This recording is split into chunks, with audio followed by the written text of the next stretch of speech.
You're gonna rendezvous with a priest. Yep. Because he knows where to find the Ark of the Covenant. Yep. Which contains the Holy Grail. Yep. Which is an alien artifact. Serious Sam 4 is awesome. After just releasing today on modern platforms, it is also on Xbox Gamepass, and it was initially released for Google Stadia right from the start, about in 2020. This game is a non-stop bullet hell ride. I love it. It left a very positive first impression on me, and I just want to show you guys the first 60 seconds of gameplay before we get into it. We're just slaves. If they thought this was gonna be easy, they came to the wrong fucking planet.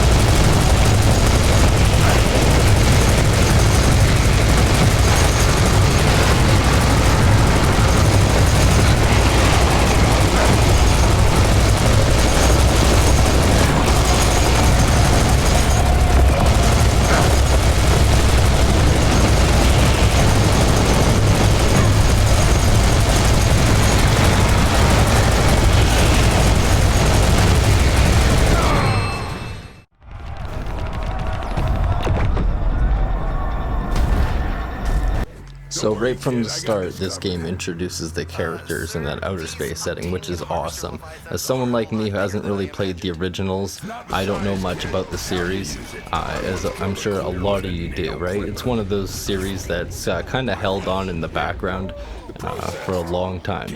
So Earth has basically been invaded by these alien forces, and they've enslaved and twisted a lot of the humans for enemies in this opening scene.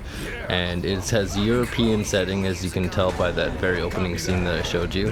They're going to the Vatican, so there's a lot of really cool architecture going on. What I love about this game is that, especially this first scene, it feels like I'm playing a Call of Duty game, but it is way more action-packed. It is like Doom level action-packed, maybe even a bit more. It has a lot going on in the background. It has a lot going on in the game. It has a very high chance. That I'll keep playing this for a long time. There's secondary quests that you can do, main quests, objectives, lots to explore, 5 different difficulties to play around with, and a whole bunch of enemies that feel like they're totally new when based on the originals. This game is excessively hyper-violent. There's tons of settings to play with, customizability, even right from the gate. It is very accessible game, which I very much enjoy. It is awesome in that sense. It is, I'm a speedrunner. I could definitely speedrun this game. You can skip so many of the battle scenes and battle sequences, and you get to these doors. There's only a couple in every level, so you can creatively get around most of the level until it's just like, how fast can you kill, right? And it locks you in this arena style mode. So there is a horde mode in the game as well, which is just based on this arena style battle. So if you do like surviving waves and waves of enemies, this is definitely for you. So I just picked it up. I've played the first few levels. I'm not going to spoil too much of the game, much like most reviews do. You don't want to play anything past the first couple levels. I definitely recommend playing this game. If you like what you see already, you know, it's a lot of fun. It handles well. You get infinite sprint in a lot of the modes. You get there's a ton of ammo. I know ammo consumption was a problem in the other ones. I've never run out of ammo. There's so many little side pockets that you can find ammo in. It is cooperative. You can play it with friends. I can't wait to play this with some new buddies of mine, and my Quake buddies and my Doom buddies, just to check this out. Like, playing this on the hardest difficulty would be a lot of fun. And this game has an awesome and twisted sense of humor that just falls right in line with someone like me. You know, this scene where he's taking revenge on his buddy, pulls out the beacon from his stomach, and asks him if it's gonna make him feel better. if he jams it through his skull and then does that. It's pretty ridiculous. We'll show you some more scenes coming up about this game, but we're gonna run through some of the customization and options in this game. So there's a lot from the controls and game options. Looks like there's seasonal content. There's 6 different blood settings. We're gonna get to that right after. There is well, you can just pause and look through this. There's a lot. Looks like you can unlock new crosshairs. You only get one at the start, which is kind of a shame. And this is really cool. The player models, I'll go to that in a second. All these are open right from the start.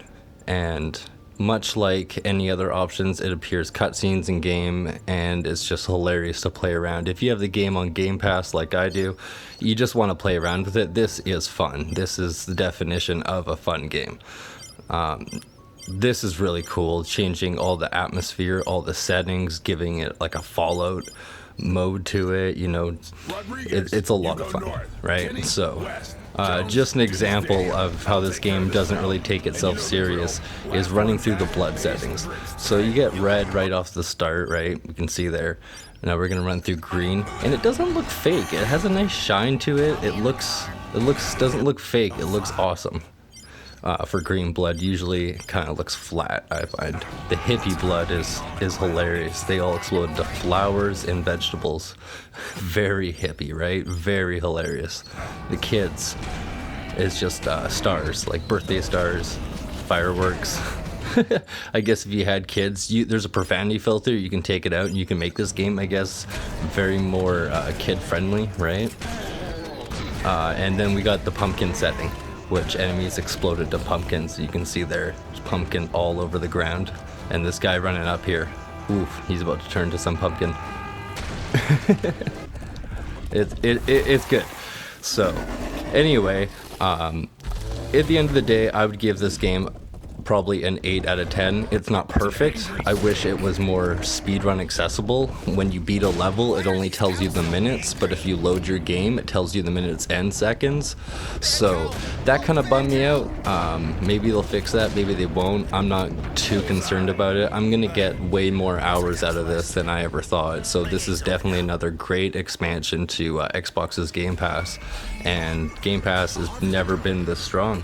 This last few months, this last season, you know, I've had it for a year or two since it's been out, and it has just doubled and tripled in value. And the price hasn't really gone up in the last year, so this has been great. It's been a great time to get into the next gen. This was recorded on the Xbox Series S. I'm playing this in performance mode. I recommend playing in graphics mode, whatever makes it run smoother, but it definitely does get a little bit laggy at times. Nothing is perfect. And anyway, thank you for watching. This has been a great time. Catch you in the next video.